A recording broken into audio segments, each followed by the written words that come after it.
In this video, we are going to see how we can use the VLOOKUP function for the large data reconciliation. So we have two accounts here. One is purchase tax control account. Let's say this is an account that we maintain and we have filed something to the tax authorities and these are all the records. But because of some problems, they asked us to check all of these records again and match each of the transactions and just highlight what transactions are not reflected in the other account.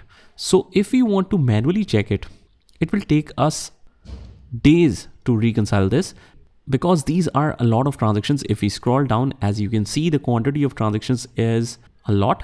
So it will take us a lot of time to do this. The traditional method, how most of the people will do it and spend a lot of time in reconciling, is just matching each of them against a unique reference. Obviously, the amount will be in many transactions, but the invoice number should be unique. So what they will do is they will copy the unique reference number and check it in the relevant field of the other records. So here, whatever is invoice number is the reference field in the other data. Just choose the whole column, press Ctrl F, and here we just paste the invoice number, click on find next, and we should be able to find this. After we find this, you can easily highlight this in whatever color you want. So let's say we highlight it in orange, and that's how our first transaction is reconciled. But it will take us a lot of time in order to reconcile all of these transactions, because if we select any one of the columns, you can see the total number of transactions. The count is 576. So this will take a lot of time. But we do have a simple solution that we can reconcile via VLOOKUP.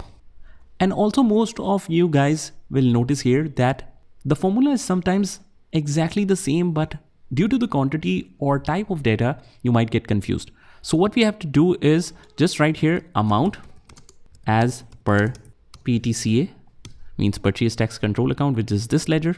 So we will write a formula of equals to VLOOKUP, where the lookup value will be this, because this is the invoice number that we want to find in the other records, comma table array. Now just remember guys, the table in VLOOKUP starts from the column in which the lookup value should exist. That means the data should be started from here, because we want to always make sure that if the lookup value is invoice number in the table array, it should always contain in the first column, first selection. So if we select it from here, it is not in the first column. So we have to select it from here. And that is the requirement of VLOOKUP. And we have selected the complete columns so that we don't have to fix this when we scroll down or drag down the formula. Column index number. We will count the column index number like from this point, 1, 2, 3, 4, and 5. So I'll select 5 here and it's an exact match. So when we hit enter, it is showing us this column result. So that means we should use 6 instead. Sometimes because of the columns are too close, we are unable to read the right column. So let's try 6 and here is your result. It is able to find this invoice in the complete 560 or something rows, and it is able to put the figure here. That means that invoice not only exists there, but also the amount is same. So our first transaction is reconciled, and the benefit of this is we will see it later on. Let me just hide it and make the space bigger. Let's identify the difference. I'll just write here difference, and then we can simply select this cell minus this cell, which is showing us 0. Now just double click to send it down, and it is able to match every single transaction here. As you can see, it is able to search for every single transaction, and whenever there is reference based discrepancies, we have applied the formula in the very next column, that is this cell minus this cell. So just double click to send it down, and wherever you see non-zero values, you can only check for that ones. So let's apply the filter, select the whole column, go to the sort and filter and apply filters.